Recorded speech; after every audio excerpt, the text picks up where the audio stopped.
सही है, सही है। जी अनीस, कोई सवाल? अनीस तो आई नहीं। बिलाल, कोई सवाल मैडम के लिए? मैडम पढ़ा के नहीं, आपके पास कोई सवाल है तो पूछे मैडम से।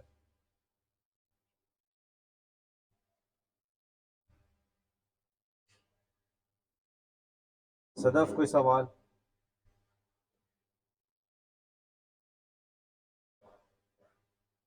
ओके, बिलाल, फिर मैं आपसे पूछता हूँ, ये बीसीसी क्या है? रुक जाओ। बीसीसी क्या चीज़ है? बीसीसी बीसीसी कुछ कर रही थी, ये क्या चीज़ है ये? मैडम ने जिक्र किया था ना, तो आपने पूछना था ना, तो पूछे ना।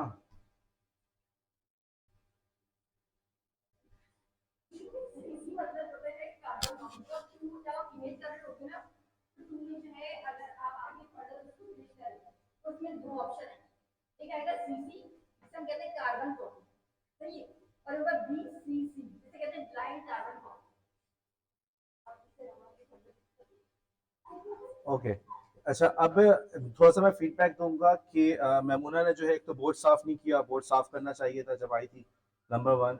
नंबर टू, मूव कुछ ज़्यादा ही कर रही थी। ठीक है, ऐसा लग रहा था कि जैसे एग्जाइटी हो, एग्जाइटी को छुपाने के लिए वॉक कर रही है। ठीक है, खैर ओवरऑल अच्छी प्रेजेंटेशन थी। सुमेरा, जरा सा आके स्पैम के बारे में बात कीजिए, सुमेरा।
बस। ओके, स्पैम का वर्ड आया कहाँ से?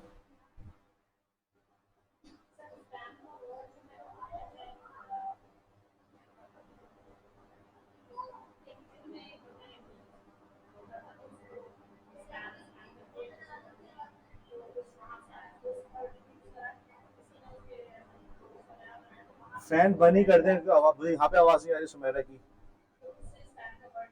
उमर क्या फरमा रही है? उमर, ये क्या मैडम कह रही है स्पैम के? हाँ, तो आप बताएं कहाँ से है। वो गलत बता रही है, आप बताएं।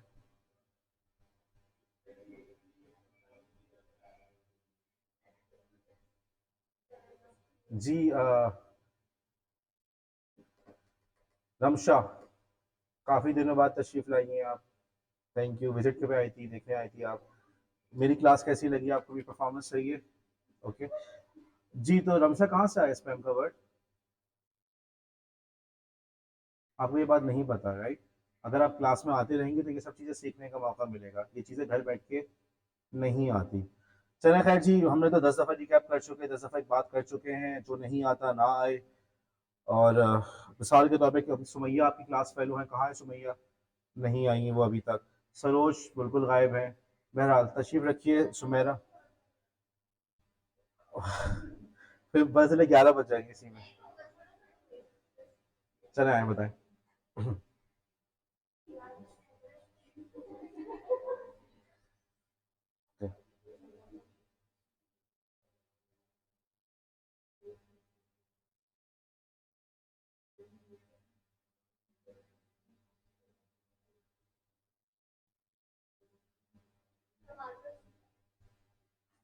मार्कर्स ये रहे।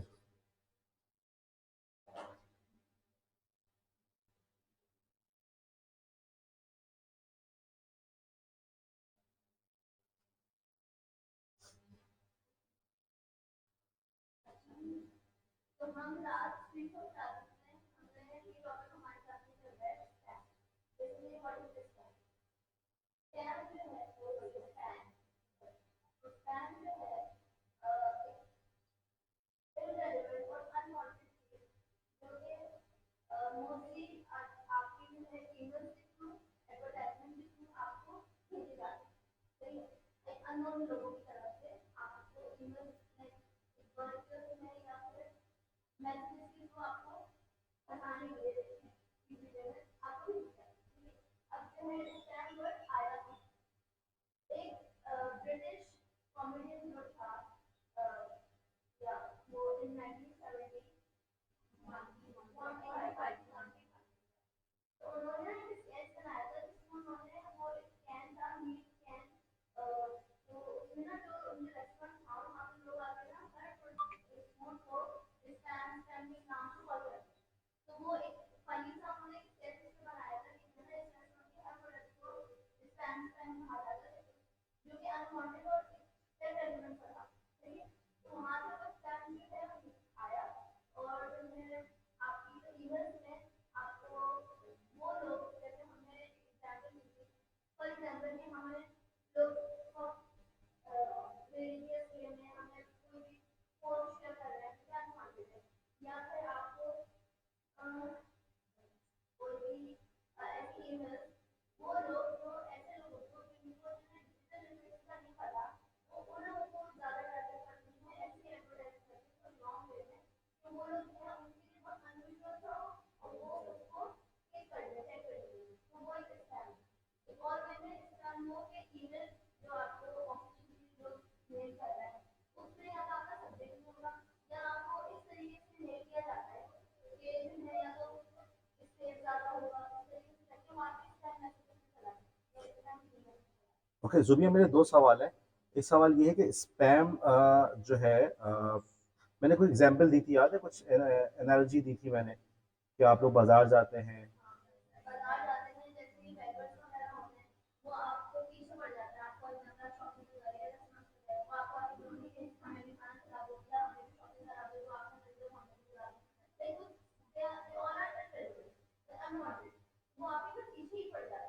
ये हमें एक एग्जांपल दी तो ये ओके। वाला और दूसरे मैंने ये बात की थी कि जो आजकल स्पैम भेजी जाती है उसमें जानबूझ के वो स्पेलिंग मिस्टेक और सब्जेक्ट वगैरह ओमिट किया हुआ था, क्यों करता है? काफी जो है मैंने वो क्या समझाया था, एग्जांपल दी थी इसकी भी कि एक एनालॉजी दी थी।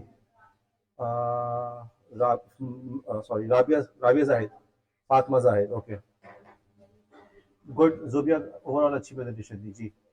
क्लास हमने बात की थी कि एक्सरसाइज सामान हाँ, सिर्फ सवाल के साथ। जो है वो क्लास में हल्की करते क्यों है टेंथ से चली जाए हमारी एज उनका बेसिक मकसद होता है इलिटरेट पीपल को टारगेट करना और इसलिए उनको टारगेट करना ताकि वो देखें क्योंकि अगर लिटरेट पीपल देखेगा तो वो कर देगा इग्नोर करेगा ये तो मतलब उसके काम की नहीं है कि उनका मकसद ये होता है ताकि उनको फंसा सके दिस इज बेसिक मोटिव उनका ये है। तो मैंने कोई एग्जांपल दी थी, एनालॉजी दी थी मैंने कोई? ये वो गाँव में जो है वो ज़्यादातर उस चीज़ को करते हैं ठीक है, मैंने एग्जांपल दी थी सावित्री माई और इन सब चीज़ों की कि जो इश्तहारात लगे हुए होते हैं। Thank you Rabia, thank you Fatima. जो इश्तहारात लगे हुए होते हैं वो इन्हीं इलाकों में ऐसे बैठे हुए होते हैं जहाँ पे उनको पता हो कि यहाँ पे हमारे लोग हमारे जाल में फंस जाएंगे। तो उनका एक तरीका, यानी उनको पता है कि जी हमारी मार्केट कहाँ पर है। ठीक है, उनको पता है कि जी वो लोग जिनको हम धोखा दे सकते हैं वो लोग ज़्यादातर स्लम्स के अंदर होंगे, जहाँ पे मसाइल ज़्यादा हैं, जहाँ पे अनएजुकेटेड लोग हैं। और वहीं पे आपको जादू टोना की तावीज़ वाली सारी चीज़ें आपको ऐसी ही जगहों पे ज़्यादा नज़र आती हैं। तो उनको पता है कि हमारी मार्केट कहाँ पर है। ठीक है, वो बेवकूफ़ नहीं होते, उनको पता है हमारी मार्केट कहाँ पर है, जहाँ हमारी मार्केट है वहीं जाके वो ये काम करते हैं। यही वाली चीज़ ईमेल के ज़रिए की जाती है। अब उनको तो नहीं पता कि ईमेल भेज रहे हो तो ईमेल जिसको भेज रहे हैं वो बंदा कौन से इलाके में किस जगह पे बैठा हुआ है। तो उनको वहाँ पे फ़िल्टर आउट करने के लिए वो इस तरह से करते हैं कि ईमेल के अंदर वो जानबूझ के गलतियाँ छोड़ते हैं। जो बंदा उस गलतियों को इग्नोर कर रहा है इसका मतलब ये कि वो लाजमन मतलब उसको इन तमाम चीज़ों की मालूमात नहीं है, वो थोड़ा सा उसकी अंग्रेजी कमज़ोर है, उसको ग्रामर का नहीं पता, और वो बंदा लाइकली है उनके धोखे का शिकार होने का। ठीक है, अच्छा जी, अब हम आगे चलते हैं।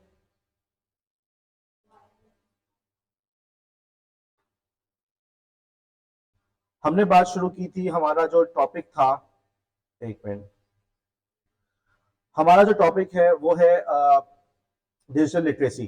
ठीक है, आज के इस क्लास के अंदर आई थिंक लेक्चर नंबर 21 है, और हमने बात शुरू की डिजिटल लिटरेसी पे। हमने समझना चाहा वो तमाम स्किल्स जिसके आज के इस दौर के अंदर, डिजिटल स्किल्स की जिसकी हमें नीड होनी चाहिए। हमने अपनी इस मजबूरी को भी रियलाइज किया कि इस आईसीटी के कोर्स का नाम डिजिटल लिटरेसी नहीं है, तो इस कोर्स के अंदर कुछ महदूद चीज़ें तो एटलीस्ट हमें पता हो, थोड़ा बहुत जो सेमेस्टर के अंदर कवर कर सके, ताकि जो डिजिटल लिटरेसी का तकाजा है, जो उसकी रिक्वायरमेंट है, वो हम पूरी कर सके। हमने इस बात को जाना, इस बात को समझा कि यार एटलीस्ट हमें ऑनलाइन जो धोखे हैं, ऑनलाइन जिस जिस तरीके से फ्रॉड किया जाता है, उसकी हमें ज़रूर पहचान हो। हमने यहाँ एग्जाम्पल दी, उमर सीधे होकर बैठो, हमने यहाँ पे एग्जाम्पल दी कि रोज़मर्रा की ज़िंदगी के अंदर आपके वालिदैन ने आपको समझाया कि बेटा घर से बाहर निकलो, अपने पर्स की हिफाजत करना, बेटा घर से बाहर निकलो तो अपने मोबाइल की हिफाजत करना। पहले आपके वालिदैन को उनके दादा, आपके दादा ने नहीं कहा होगा कि मोबाइल की हिफाजत करना, क्यों? उस ज़माने में मोबाइल था ही नहीं। अब इस दौर में जब मोबाइल आया तो उन्होंने कहा जी बेटा मोबाइल की हिफाजत करना, पर्स में रखो तो एहतियात से रखो, अंदर वाली जिप में रखना, अंदर वाले बैग की तरफ जेब में रख के जिप लगा देना। ओके, पैसों के बारे में आपको बताया, यार पैसों की बात ज्यादा किसी को ना किया करो। अगर हम घर परचेज करने वाले हैं, हम गाड़ी परचेज करने वाले हैं, हम घर सेल करने वाले हैं, तो किसी को ना बताओ, ज्यादा ना बताओ। लोगों को पता चल जाएगा जी इनके पास पैसे आने वाले हैं, तो शायद वो आपको नुकसान पहुंचाएं, आपको ब्लैकमेल करें, आपको किसी तरीके से आपसे पैसे निकलवाने की कोशिश करें। लेकिन अब जब हम दुनिया डिजिटल, आपकी कह सकते हैं कि हर शख्स के हाथ में इस वक्त मोबाइल है, एक डिजिटल डिवाइस है। हम सुबह उठ के सबसे पहला काम क्या करते हैं? हम मोबाइल को चेक करते हैं। ठीक है, हम कलमा पढ़े ना पढ़े, हम सबसे पहले सुबह उठ के दांत ब्रश ना भी करें, सबसे पहले मोबाइल चेक करते हैं। और पता ही नहीं चलता कि छुट्टी वाले दिन 2-2 घंटे मोबाइल के साथ ही गुजर जाते हैं, फिर याद आता है कि जी उठ के मुंह भी धोना था। तो सुबैना ने बड़े जोर से सर हिलाया। तो ये जब इतनी ज्यादा हम लोग डिजिटल डिवाइसेस के साथ हम इतने ज्यादा इन्वॉल्व हो चुके हैं, तो जाहिर सी बात है फिर हमें इस बात को समझना जरूरी है कि उसके अंदर हमें किस किस तरीके से नुकसान पहुंचाया जा सकता है। हमने बात तो शुरू की थी यहाँ पे ईमेल से, हमने ईमेल की अहमियत बताई कि भाई ईमेल आपकी डिजिटल आइडेंटिटी है। जैसे आपका एनआईसी होता है, ऐसी ऑनलाइन दुनिया में आपका आपका जो एनआईसी है, आपकी जो शनाख्त है, वो आपका ईमेल एड्रेस होता है। ईमेल कैसे यूज करते हैं, ईमेल एड्रेस क्या होना चाहिए, सीसी बीसीसी फील्ड को कैसे यूज करना चाहिए, हमने बड़ी डिटेल में इन तमाम चीजों की बात की। और मैंने ये बात भी क्लियर कर दी कि अब मैं किसी की ईमेल एक्सेप्ट नहीं करूंगा अगर उन्होंने उसके अंदर उस ईमेल की गलतियों को दोहराया होगा। ठीक है, फिर आगे बढ़े, फिर हमने बात की कि जब ईमेल आया तो ईमेल के साथ ही एक धोखा भी आया, या एक नुकसान पहुंचाने वाली चीज भी आई, उसका नाम है स्पैम, SPAM। और स्पैम की मिसाल समझाने के लिए मैंने ऐसी दी कि भाई जिस तरह से आप अपने बाजार में जाते हैं तो आप फकीर आपको घेर लेते हैं।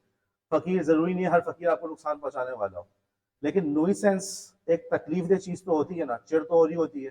चले जाओ बैठ के वो मांग रहे हैं आपसे, अच्छा ना दो तो बाद दफा आप खुद शर्मिंदा होते हैं, या शायद दे देता है वाकई जरूरतमंद हो, राइट। वो बाज दफा ऐसी बातें करता है जिससे आपको तकलीफ पहुंचती है। बाज दफा आप उससे पीछे छुड़ाना चाह रहे हो तो उसमें आपको नुकसान पहुंच जाता है। और बाज दफा लोग उन्हीं फकीरों के रूप के अंदर आपको धोखा या नुकसान पहुंचा देते हैं। आपके पर्स से कुछ चीज निकाल ली, राइट, यहाँ पे आपको फकीर ने यहाँ पे आपको घेरा हुआ, इधर आपका पर्स पीछे लटका, वो 10 को सामान निकाल लिया। तो हमने बात की कि ईमेल के जरिए से हमें किस किस तरीके से नुकसान पहुंचाया जा सकता है, जिसके अंदर एक बड़ी मेजर जो चीज थी वो थी स्पैम। ओके, और फिर हमने इस बात को भी रियलाइज किया कि बात सिर्फ स्पैम तक, ईमेल तक महदूद नहीं रही। आजकल आपके एसएमएस पे भी, आपके व्हाट्सएप के ऊपर भी स्पैम भेजी जा रही है। स्पैम के अंदर बुनियादी तौर पर इस बात को समझना है कि सिर्फ धोखा देना मकसूद नहीं है, अनवांटेड खामा खा के मैसेजेस को भी स्पैम कहते हैं। हम फजूल की बातें हो, बेकार की बातें हो, जुम्मे के अंदर जुम्मे के रोज को हम मैसेज करें जुम्मा मुबारक, क्या जरूरी है कि हर जुम्मे पे हम मैसेज करें जुम्मा मुबारक? है दुनिया में और काम नहीं है? ठीक, या हर शब बारात के अंदर हमारा मैसेज आ रहा हो कि जी मेरे गुनाहों को माफ कर देना, दिल में किसी किस्म की निदामत हो ना हो, बस मैसेज करना जरूरी है। हर बात को हम आगे फॉरवर्ड कर दें आंख बंद करके, सामने वाला उस पर इंटरेस्ट रखता है नहीं रखता, हम इन तमाम चीजों को नजरअंदाज कर दें, तो ये सारी की सारी चीजें स्पैम की कैटेगरी में आती हैं। चाहे वो बजरिया ईमेल हो, बजरिया एसएमएस हो, या बजरिया व्हाट्सएप, या बजरिया किसी और ऐप के हो। आगे बढ़ते हैं, हम लोग पहुंचे, हमने कहा हम बात करते हैं स्कैम की, SCAM। पहले हम किसकी बात कर रहे थे नमशा? स्पैम। अब हम बात किसकी कर रहे हैं सदफ? स्कैम की। यार लेकिन स्कैम से पढ़ने से पहले हमें जिस इस डिजिटल दुनिया में जब दाखिल हो गए तो उसका उसकी जो रूल्स रेगुलेशंस है, ठीक है, उसके जो कवायद जवाबित है, उसके जो रहन सहन है, हमें वो भी मालूम हो। ओके। बाज दफा मसलन आप पाकिस्तान के बाज इलाकों में जाए, वहाँ पे बड़े लोग मेहमान नवाज होते हैं, आओ आओ बैठो बैठो चाय पियो ये करो, ठीक है, और चाय पीने से इनकार करो तो नाराज हो जाते हैं। ओके।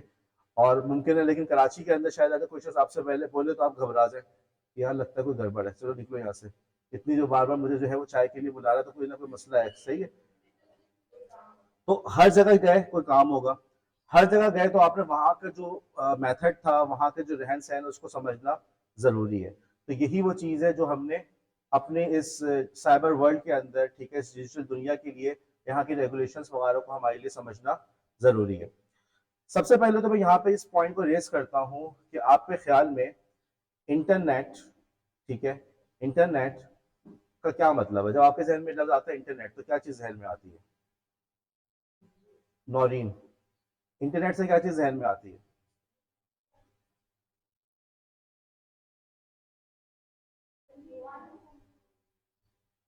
यूआरएल जहन में आता है, और बोलो और। ठीक है, वर्ल्ड वाइड वेब, और बताओ। माहा, ठीक है, वायरलेस नेटवर्क, और बताओ। ईमेल, और यूट्यूब, ठीक है, और बताओ बिलाल। Instagram, good. सुबह, क्या चीज? डिस्कॉर्ड, तो मुझे भी पता है यार, मैं जब नेटफ्लिक्स, ठीक है। देखो आपके नजदीक internet is synonymous to world wide web. आपके ख्याल में वर्ल्ड वाइड वेब, WWW और इंटरनेट एक ही चीज है? ऐसा नहीं है। नेटवर्क का बुनियादी मतलब, नेटवर्क का बुनियादी मतलब कंप्यूटर्स का आपस में जुड़ जाना। कंप्यूटर जब आपस में जुड़ जाते हैं तो वो क्या कहलाते हैं? वो कहलाते हैं नेटवर्क। कंप्यूटर्स आपस में मिल गए तो वो कहलाते हैं नेटवर्क। नेटवर्क्स आपस में मिल गए, इंटरनेट, ठीक है ना। आपके कॉलेज में क्विज का कंपटीशन हुआ, ओके, डिफरेंट कॉलेजेस का आपस में कंपटीशन हुआ, क्या कहलाएगा? Inter college competition. Inter college competition ना, कॉलेज के बीच में हुआ, ठीक है। एक डिस्ट्रिक्ट के अंदर मुकाबला हुआ, कोई जीता, फिर डिस्ट्रिक्ट का मुकाबला हुआ, इंटर डिस्ट्रिक्ट, कंप्यूटर आपस में कनेक्ट हो गए, नेटवर्क। ये तमाम कंप्यूटर्स आपस में, नेटवर्क आपस में कनेक्ट हो गए, इंटरनेट। बात सिर्फ और सिर्फ इतनी है कि नेटवर्क और इंटरनेट का मतलब तमाम कंप्यूटर्स का आपस में जुड़ जाना, इसके अलावा इसका कोई और मतलब नहीं है। अब यूं समझो, नेटवर्क को यूं समझो, इंटरनेट को, गोया कि आपने सड़कें बिछा दी, ठीक है, आपने हाईवेज बिछा दी, हाईवे बिछा दी, बैंडविड्थ ज्यादा हो गई, एक साथ बहुत सारे लोग जो है उस पर ट्रेवल कर सकते हैं। सुपर हाईवे पे जाते हो, गालिबन 4 से 5 लेन चल रही होती है, आप उधर चले जाओ शारा फैसल, वहां पे भी ऐसा ही है। यहाँ से अब आप लोग 3 हट्टी की तरफ जाते हैं, मेरे ख्याल में बहुत सड़क इतनी चौड़ी नहीं है, जहांगीर रोड गालिबन कहलाती है, ठीक है। जगह जगह यहाँ वाली रोड पे निकले आप कॉलेज से बाहर, एक ही रोड के ऊपर 2 वे ट्रैफिक चल रहा है, कोई एक रोड बीच में गाड़ी खराब हो जाए, पूरे का पूरा सड़क गली जैम हो जाती है, ठीक है। लेकिन बुनियादी तौर पे आपने डिफरेंट सड़कों पे, जगह जगह पे आपने सड़कें बिछा दी। कहीं पे आपने बड़ी सड़क रखी, उसका नाम रखा हाईवे, कहीं पे सुपर हाईवे, ठीक है, कहीं पे आपने लिख दिया जी expressway, Lyari expressway, ठीक है, और कहीं पे आपने छोटी गलियां बना दी, फ्लाईओवर, अंडरपास वगैरह वगैरह। इंटरनेट भी बस यही है, कंप्यूटर्स को आपने डिफरेंट तरीके से आपस में कनेक्ट कर दिया, दैट्स इट, दैट्स इट, बात खत्म। अब उसके ऊपर सदफ, सदफ, अब उसके ऊपर, उस कंप्यूटर के ऊपर, उस सड़कों के ऊपर तुम्हारी मर्जी जो चाहे चलाओ, ओके। उसके ऊपर लेट से हमने कहा कि जी ये पब्लिक ट्रांसपोर्ट चल रही है, पब्लिक ट्रांसपोर्ट भी सड़कों पर चल रही है, उसी के ऊपर सप्लाई का सामान भी चल रहा है, सप्लाई किस चीज की हो रही है वो भी उसकी मर्जी, ट्रक भी चल रहा है, टैंकर भी चल रहा है, सब उसी पे चल रहा है। टैंकर चल रहा है तो पानी का टैंकर भी चल रहा है, ऑयल का टैंकर भी चल रहा है, और आपको हॉस्पिटल वगैरह करीब ऑक्सीजन के टैंकर्स भी चलते हुए नजर आएंगे, ऑक्सीजन सप्लाई कर रहे होते हैं, ठीक। सड़कें बन गई, आपकी मर्जी जो चाहे चीज लेके चलो। इसी तरह से यही मिसाल आपकी इंटरनेट और वर्ल्ड वाइड वेब की है। इंटरनेट तो होगी सड़कें, सड़कें बिछ गई, उस पर आप डिफरेंट किस्म की सर्विसेज चला सकते हैं। उनमें से एक सर्विस जो बहुत ज्यादा इस्तेमाल होती है उसका नाम है वर्ल्ड वाइड वेब। ठीक है, वर्ल्ड वाइड वेब इंटरनेट का हिस्सा है। इंटरनेट पे और भी चीजें होती हैं। ओके, मसलन इंटरनेट के ऊपर आपका ईमेल सर्विस, ईमेल बहुत 19 मैंने बताया था 1971 के अंदर ईमेल पे काम शुरू हुआ था। ठीक है, जबकि वर्ल्ड वाइड वेब आया है 1989 के अंदर। वर्ल्ड वाइड आया है 1989 के अंदर। ईमेल कब से आया है? उससे तकरीबन 20 साल पहले से। ठीक है, टॉरेंट्स होते हैं। एक और चीज होती है, अगर आप फाइल वगैरह डाउनलोड करना चाहे, मूवीज डाउनलोड करना चाहे, उसके लिए टॉरेंट्स इस्तेमाल होता है, राइट। अगेन इसका इंटरनेट से तो ताल्लुक है, लेकिन वर्ल्ड वाइड वेब से ताल्लुक उसका नहीं है। नेट के ऊपर आप डिफरेंट किस्म की सर्विसेज चला सकते हैं। ओके, वर्ल्ड वाइड वेब जिसको आप लोग यूज करते हैं, जब आप क्रोम खोलते हैं, फायरफॉक्स खोलते हैं, लैब में जाते हैं तो विवाल्डी खोलते हैं, वहां पे आप वर्ल्ड वाइड वेब को यूज कर रहे होते हैं। लेकिन उसके ऊपर चल किसके ऊपर रहा है? इंटरनेट के ऊपर। ठीक है, ये बात समझ में आई। अब यहाँ पे फिर एक बात होती है, यहाँ पर हम एक बात करते हैं कि यार ये कंप्यूटर्स आपस में, देखो कंप्यूटर्स क्या है, बेजान चीज है ना, राइट। ये बेजान चीजें आपस में गुफ्तगू कैसे करते हैं? हमने सड़कें बिछा दी, ठीक है जी, हो गई। हमने लेट्स से हम इस क्लास के अंदर आके, देखा जाता है क्लास भी एक सड़क की मिसाल है। मैं यहाँ पे मौजूद हूँ, आपको मैं नजर आ रहा हूँ, मैं आपको नजर आ रहा हूँ, हम आपस में बात कैसे करें? ठीक। और बिल फर्ज अगर आप आगे दूर खड़ी हुई हो, वहां से भी हम आपस में बात करना चाहे तो क्या कर सकते हैं? कंप्यूटर ध्यान में रखना बेजान चीज है। ठीक है, ये आपस में गुफ्तगू किस तरह से करते हैं? आपस में गुफ्तगू के लिए एक चीज इस्तेमाल करते हैं जिसे कहते हैं प्रोटोकॉल। लफ्ज थोड़ा भारी सा है, लगे जहन में कि यार पता नहीं क्या प्रोटोकॉल, क्या चीज हो गई। वो सुना था प्रोटोकॉल्स ऑफ जायन, यहूदियों की साजिशों के बारे में कहा जाता है। ठीक है, खैर नहीं सुना कोई बात नहीं। प्रोटोकॉल, प्रोटोकॉल का बुनियादी मकसद जाब्ता। और कहाँ पे प्रोटोकॉल का वर्ड सुना है? वीआईपी प्रोटोकॉल होता है, ठीक है। जाब्ता है, जाब्ता है वीआईपी प्रोटोकॉल। जाब्ता है कि जी आपका जो बिलाल लिखने की जरूरत नहीं है, बात सुनो, लिखने की जरूरत नहीं, नोट्स वगैरह सब मिल जाते हैं, देखो बात सुनो। कि बुनियादी तौर पे आपका जाब्ता है कि जी वजीर आजम आएगा, सड़कें सारी खाली हों, और फला बंदा आएगा। बाज दफा सिक्योरिटी के लिए भी होता है कि किसी ने फेस नहीं करना, सब पीठ घुमा के खड़े हो जाएंगे, कोई उसको फेस नहीं करेगा। ऐसा भी होता है, सिक्योरिटी प्रोटोकॉल का ये भी हिस्सा होता है। प्रोटोकॉल जाब्ता उन्होंने बना दिया, ठीक है। अब तुम लोग बोल रहे हो यार पता नहीं अजीब सी बात हो रही, प्रोटोकॉल कंप्यूटर में आपस में ज़ाब्ते से बात करते हैं। लेट्स से आपकी एक कज़न है, यहाँ पाकिस्तान में पढ़ रही है, अकेले पढ़ रही है, ठीक है। और उसका फ्लैट जो है 10वीं मंजिल पर है, ठीक। और होता क्या है कि वो आपको फ़ोन करती हैं कि यार चलो आ जाओ, या आप गुजरती हैं, आपने कहा चलो यार मैं उसके लिए कुछ लेके चले जाऊँ। वहाँ पहुंची तो पता चला कि लिफ्ट खराब हो गई है। पाकिस्तान है ये, मेंटेनेंस का ख्याल नहीं रखा जाता, लिफ्ट खराब हो गई है। अब आप पहुंची ऊपर वॉक करते हुए, अपने साथ जो है आप रास्ते में आपने कुछ चीज परचेज की थी, आपने कहा था यार अकेली है मिलके खाएंगे, ठीक। आप ऊपर फ्लैट पे पहुंचे 10वीं मंजिल पे, वहां पहुंचे तो पता चला कि फ्लैट तो बंद है। आप वापस आ गए। अगली दफा आपने अपनी कजन से कहा कि यार हमारे दरमियान कोई ऐसा तरीका होना चाहिए कि मुझे देखते ही पता चल जाए कि तुम घर पे हो या नहीं हो। आप फोन इस्तेमाल नहीं कर सकती, आप फोन इस्तेमाल नहीं कर सकते, आप उसको कॉल करके नहीं पूछ सकती कि तुम घर पे हो या नहीं हो, ठीक है। क्या करेंगे आप? ओके, और कोई तरीका? शाइस्ता, नीचे चौकीदार, भाई क्या जब जहाँ लिफ्ट नहीं है वहां तो चौकीदार की बात करो, चौकीदार भी नहीं है, चलो और बोलो। तस्मीन और क्या कर सकते हैं? डोर पे नोट, ठीक है, दरवाजे पे नोट लगा दें, और नोट देखने के लिए आप पूरा 10 मंजिल पे करीब नोट पढ़ के आ जाए। गैलरी में क्या करें? गैलरी पे, गैलरी पे कार्ड लगा दे कि मैं घर पे नहीं हूँ, जिससे चोरी करना आ जाए, ठीक है। और कुछ? कैमरा लगा दे, कैमरे से क्या? चलो, एक तरीका जैसे राबिया ने बताया कि आप जो है लाइट खोल दें। मैंने कहा कि भाई वो ये करेंगी, गैलरी के ऊपर वो अपनी कोई चादर लटका देंगी सुखाने के लिए, ठीक है। और रेड से रेड कलर की चादर होगी। अगर रेड चादर है तो इसका मतलब ये पहले से तय किया हुआ कि भाई अगर रेड चादर तुम्हें गैलरी में नजर आ रही है तो इसका मतलब ये कि मैं घर पे नहीं हूँ। लाइट वाला आइडिया इतना अच्छा इसलिए नहीं क्योंकि रोशनी में शायद लाइट नजर ना आए, और वैसे ही लाइट चली गई। गुड, लाइट चली गई। तो चादर जो है उन्होंने अपनी चादर लटका दी, कपड़े सूख रहे, और किसी को पता ही नहीं चला, कपड़े सूख रहे हैं ना भाई, कपड़े किस लिए सूख रहे हैं, बस कपड़े सूख रहे हैं, ठीक है। देखो तुम्हारे और उस क्या चीज, तो चलो अब इतना हम डिटेल में नहीं जा रहे, तो हम जूबिया की जिंदगी के मसाइल हल नहीं कर रहे, हम तो बुनियादी तौर पे आपने दोनों ने एक जाब्ता तय कर लिया, यार अगर वहां पे रेड चादर है तो इसका मतलब ये कि जी मैं घर पे नहीं हूँ। आगे बढ़े, कुछ चीजों में और लेकर आए, उसने फरमाइश की देखो अगर तुम्हें ग्रीन कलर की चादर नजर आए ना तो इसका मतलब ये कि तुम मेरे लिए जो है ना पिज्जा लेते हुए आना, ठीक है।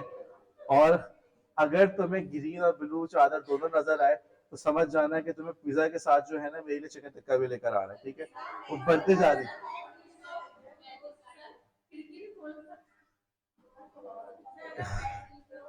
अच्छा अभी बुनियादी तौर पे बात, खिड़की खोल सकते हैं, लाइट जला सकते हैं, भाई समझ में आ गया, दोनों के बीच में एक जाब्ता तय हो गया, उस जाब्ते के ऊपर डिफरेंट जाब्ते बनाते चले गए, बस इतनी सी बातें से कहते हैं प्रोटोकॉल, इसके अलावा और कोई चीज नहीं है।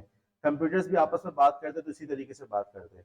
ये प्रोटोकॉल बहुत सिंपल से भी हो सकता है, जैसे हमने कहा कि चादर इस कलर की है तो मैं घर पे हूँ, नहीं है और चादर नहीं है तो मैं घर पे हूँ, मसलन हमने कहा कि नहीं चादर इस कलर की हो तो मैं घर पे भी हूँ और तुम्हें ये लेकर भी आना है, इस तरह से भी हो सकता है।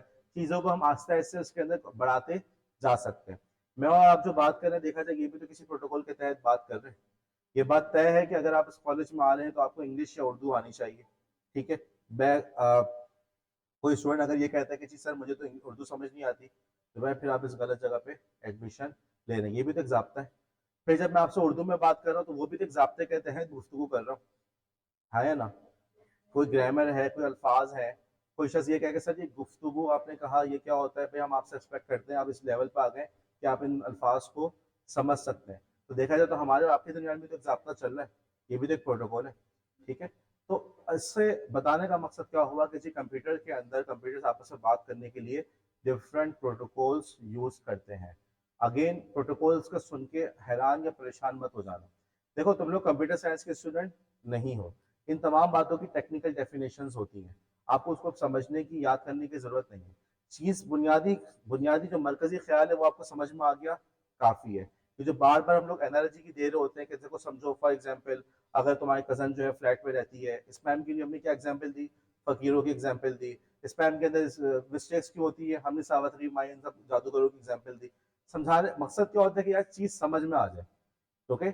आपसे हम ये एक्सपेक्ट नहीं करते कि आपने टेक्निकल डेफिनेशंस दोहरानी है, लेकिन आपको चीज समझ में आ जाए कि भाई ये बात हो क्या रही है, प्रोटोकॉल का मकसद समझ में आ गया कि आपस में कम्युनिकेट करना। जी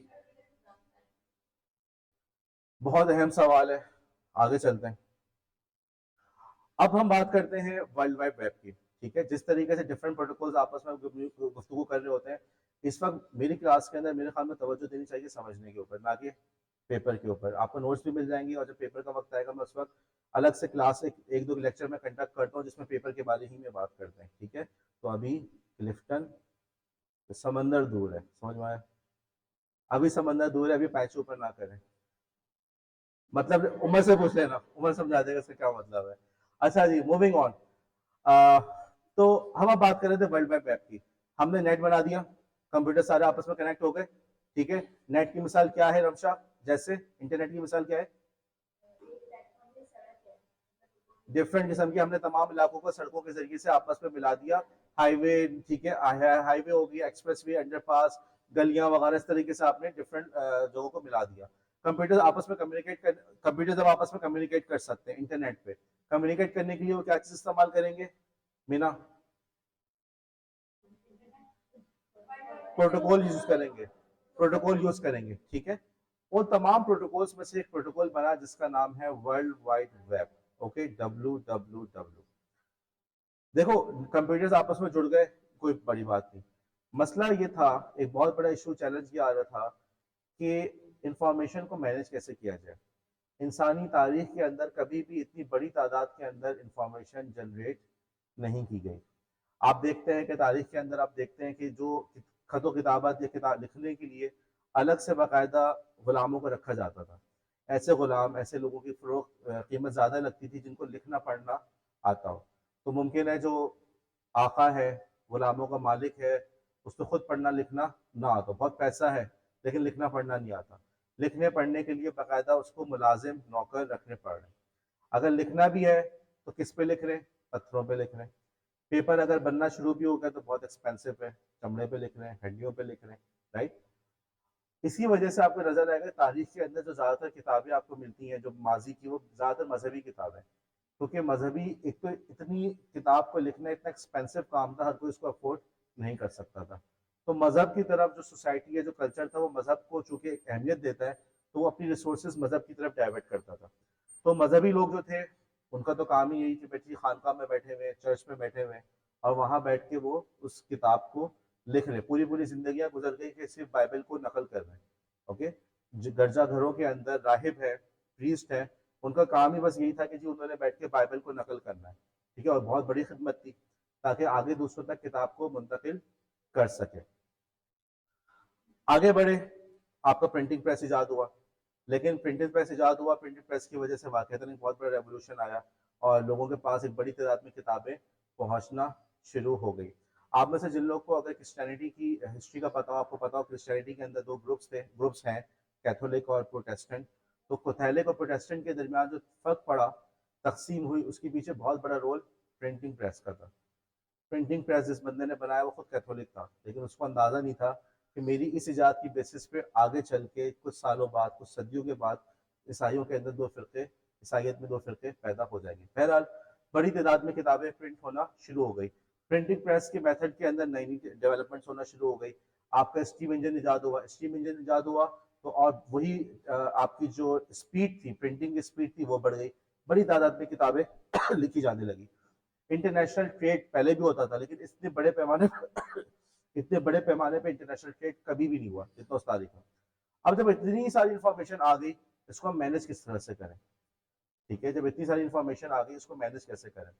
इसको मैनेज करना एक बहुत बड़ा चैलेंज बनता जा रहा था। अभी भी आप देखो, आपकी कोर्स की किताबें होती है, एक सीक्वेंस में चल रही होती हैं, ठीक है, चैप्टर 1, चैप्टर 2, चैप्टर 3, चैप्टर 4। बाज दफा फिर आपको टीचर रिकमेंड करता है, स्कूल के लेवल पे आपके पास एक टेक्स्ट बुक होती है, काफी होती है, एक टेक्स्ट बुक। यूनिवर्सिटी लेवल पे आते हो, टीचर आपको 2 से 3 किताबें रिकमेंड करता है, जाके 2 से 3, 4 किताबें पढ़कर आ जाओ। आपका जो सिलेबस होता है, कराची यूनिवर्सिटी वगैरह का सिलेबस निकालो बीए का, तो उसके अंदर वो हर सब्जेक्ट के पीछे 10-10, 12-12 किताबें लिखी हुई होती हैं, राइट? ऐसा है या नहीं? आपको इतनी सारी किताबें पढ़ने की जरूरत पड़ रही है सिर्फ एक सब्जेक्ट को समझने के लिए। इन्फॉर्मेशन समझ में आ रहा है कि देखो इन्फॉर्मेशन को हैंडल करना कितना मुश्किल है। और अगर आप तमाम चीज़ों को एक किताब में डालो तो शायद किताब सही ना बन सके। हर बंदे ने अपने हिसाब से किताब लिखी होती है। नतीजा क्या निकलता है कि जी फला टॉपिक इस किताब में अच्छा है, फला टॉपिक उस किताब में अच्छा है, राइट? अब जब इंफॉर्मेशन के अंदर इतनी ज़्यादा प्रॉब्लम्स होने लगी, ठीक है, और डिफरेंट कंपनीज का डेटा है, इंफॉर्मेशन आपस में लिंक भी कर रही है, फिजिक्स की जो चीज़ है वो मैथ्स में आ रही है, मैथ्स की चीज़ फिजिक्स में आ रही है, टॉपिक्स एक दूसरे से इंटरलिंक कर रहे हैं, तो क्या करें? यहाँ पे एक साहब थे जिनका नाम था टिम बर्नर ली। ओके। उन्होंने 1989 के अंदर वर्ल्ड वाइड वेब या हाइपरलिंक का कॉन्सेप्ट दिया। आज के दौर में आप विकिपीडिया पे आर्टिकल खोलते हैं, पाकिस्तान, उसमें कितने सारे लिंक्स होते हैं, उसमें साउथ एशिया का भी लिंक होता है, उसमें कायदे का भी लिंक होता है या नहीं? आप एक लिंक पे क्लिक करते हैं, वो दूसरा लिंक खुल जाता है या नहीं? बस इसी चीज को कहते हैं हाइपर लिंक।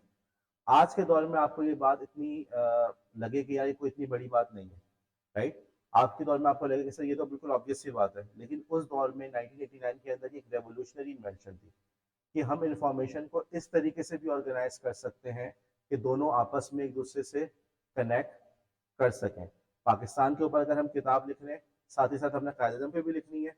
नॉर्मल हालात में क्या होगा, कायदे की किताब अलग होगी, पाकिस्तान की किताब अलग होगी, पाकिस्तान की ज्योग्राफी की अलग होगी, पाकिस्तान की हिस्ट्री की किताब अलग होगी, पाकिस्तान की जो पॉलिटिकल सिचुएशन है उसकी किताब अलग होगी, राइट? लेकिन इन तमाम को हम आपस में कनेक्ट कर सकते हैं हाइपर लिंक की मदद से, जिसकी सबसे अच्छी मिसाल विकीपीडिया है। खोल के देख रहे विकीपीडिया पे, अगर आप लोग खोले अपने पास, कौन सा लिंक आ रहा है आप लोग के पास विकीपीडिया पे? पाकिस्तान सर्च करें विकीपीडिया पे।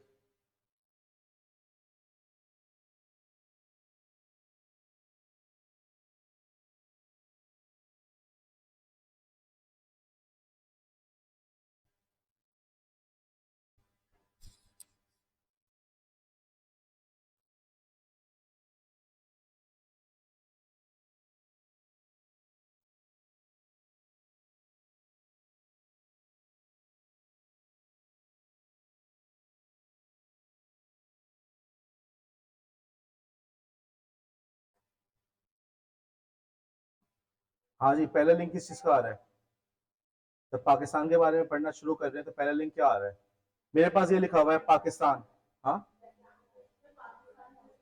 Pakistan officially the Islamic Republic of Pakistan is a country in South Asia. South Asia का link. It is the fifth most populous country. चलो जी, ये आ गया। ठीक है कि जी अगर पॉपुलेशन की बात कर, फिफ्थ मोस्ट पॉपुलस कंट्री पे जाऊंगा, वो पॉपुलेशन की पूरा हिसाब बताना शुरू कर देगा, इजी कंट्री का हिसाब। तुम देखो वो वाला प्रॉब्लम जो आप लोग कराची यूनिवर्सिटी के सिलेबस में देख रहे हो कि पढ़ना एक सब्जेक्ट है और उसके लिए वो 12 किताबें रिकमेंड कर रहा है, उस मसले को उन्होंने कैसे हल किया कि चीजों को आपस में उन्होंने हाइपर लिंक की मदद से आपस में लिंक कर दिया। ठीक है, आज के दौर में वो चीज जो आप लोग बचपन से देखते आ रहे हैं और आपको लगता है सर ये कोई बड़ी बात नहीं है, लेकिन 1989 के अंदर ये एक रेवोल्यूशनरी इन्वेंशन थी। किसकी? टिम बर्नर ली की, जिन्होंने 1989 के अंदर ये आइडिया प्रपोज किया कि हम इस तरीके से वेबसाइट्स को आपस में कनेक्ट कर सकते हैं। अब ये कॉन्सेप्ट समझ में आया? ठीक है, एक बार फिर मैं बात यहाँ पे रिपीट कर रहा हूँ। इंटरनेट बना, इंटरनेट की मिसाल बिल्कुल ऐसे जैसे आपने सड़कें बिछा दी, कंप्यूटर्स आपस में कनेक्ट हो गए। जब कनेक्ट हो गए तो आपस में किसी भी जबान में किसी भी प्रोटोकॉल में बात कर सकते हैं। मुख्तलिफ प्रोटोकॉल्स हैं, ईमेल भी एक चीज़ है जो इंटरनेट पर चल रही है, टॉरेंट्स होते हैं, ठीक है, आपकी वीडियो स्ट्रीमिंग होती है, सब की सब चीज़ें अपनी अपनी जगह चल रही हैं। लेकिन सबसे ज़्यादा जो प्रोटोकॉल या जो चीज़ सबसे ज़्यादा फेमस हुई वो है world wide web. World wide web को किस चीज ने इतना मुमताज बनाया?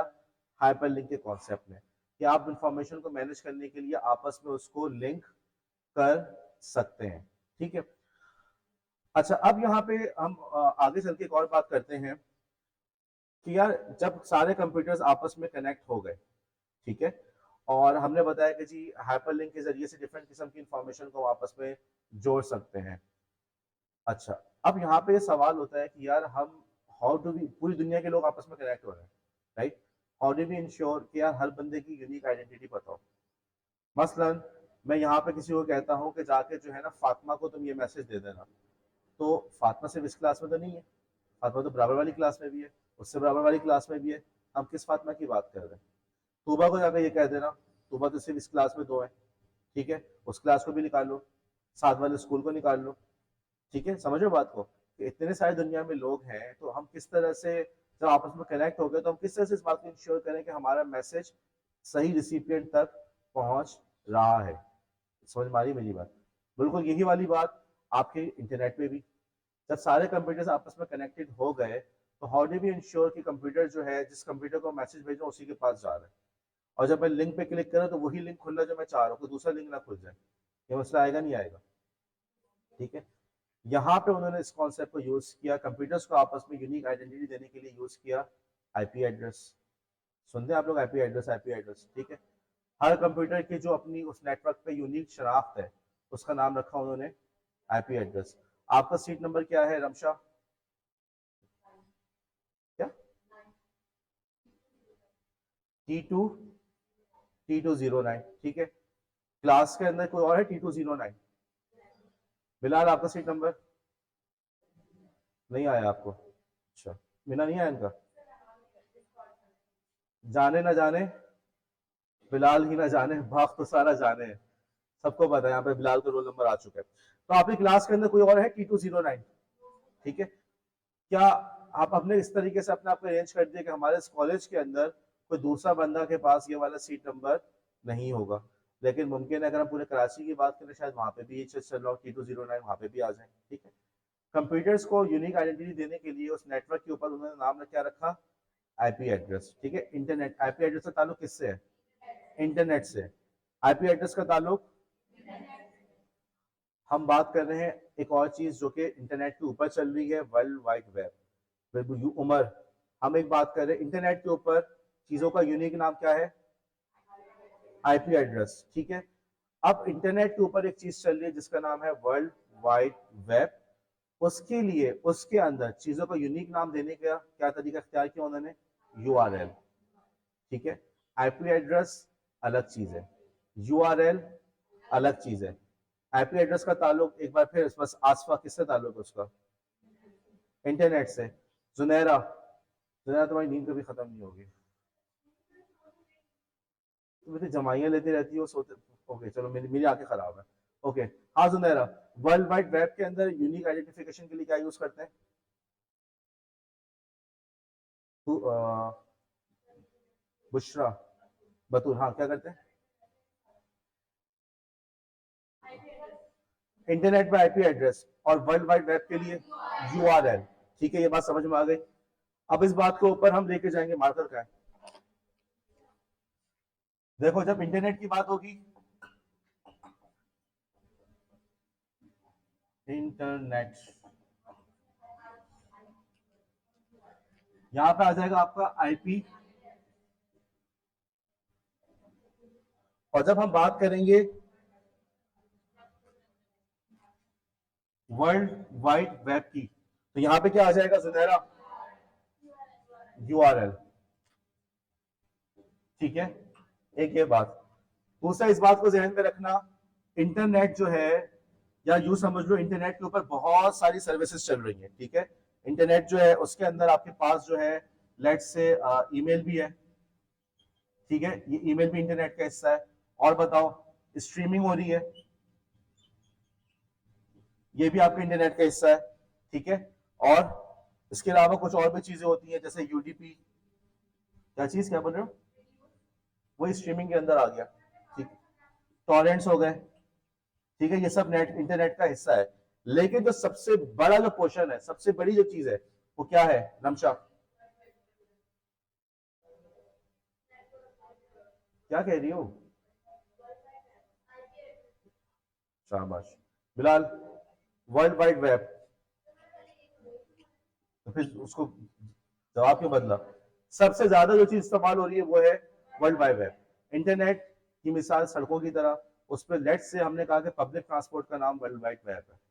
लेकिन सड़कों पे सिर्फ ट्रांसपोर्ट नहीं चलती, उस पर टैंकर भी चलते हैं, ट्रक भी चलते हैं, प्राइवेट गाड़ियां भी चलती हैं, बाइक्स भी चलती हैं, कॉन्वॉय भी चलते हैं, आपके टैंक्स भी चलते हैं, आर्मी के टैंक्स, और बास केसेस में आपने देखा हो कि बाकायदा आपके जहाजों को भी लैंड कर दिया जाता है। ठीक है, लेकिन बुनियाद, लेकिन वो आपकी मर्जी, आप जो चाहे सर्विस यूज करना चाहे उस पर यूज कर सकते हैं। चाहे तो ईमेल करें, स्ट्रीमिंग करें, यूडीबी, टॉरेंट, जो चाहे आप यूज करें, बहुत सारी सर्विसेज है। ठीक है, सबका नाम इसलिए नहीं ले रहा कि शायद आप लोग इसमें कंफ्यूज हो जाए। आप इतना भी याद कर ली, ईमेल, स्ट्रीमिंग, टॉरेंट सब बहुत है। लेकिन जो चीज सबसे ज्यादा इस्तेमाल हो रही है वो है पब्लिक ट्रांसपोर्ट या वर्ल्ड वाइड वेब। ठीक है, एक बार फिर इंटरनेट के अंदर एड्रेसिंग के लिए, यूनिक आइडेंटिफिकेशन के लिए शाइस्ता, और और वर्ल्ड वाइड वेब पे यूआरएल। अब यूआरएल क्या है, यूआरएल के क्या पार्ट्स होते हैं, यूआरएल को किस तरीके से समझते हैं, इसकी बात इंशाअल्लाह हम कल की क्लास में करेंगे।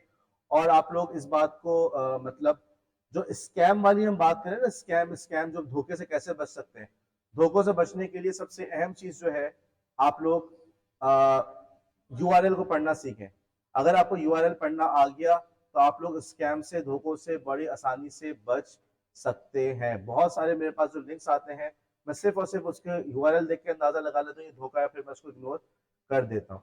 तो आपके लिए जरूरी कि आप इन धोखों को समझने के लिए यूआरएल को समझें। ठीक है, बस मैं यहाँ पे क्लास को खत्म कर रहा हूँ, मैं अटेंडेंस ले लूँ आप लोग की।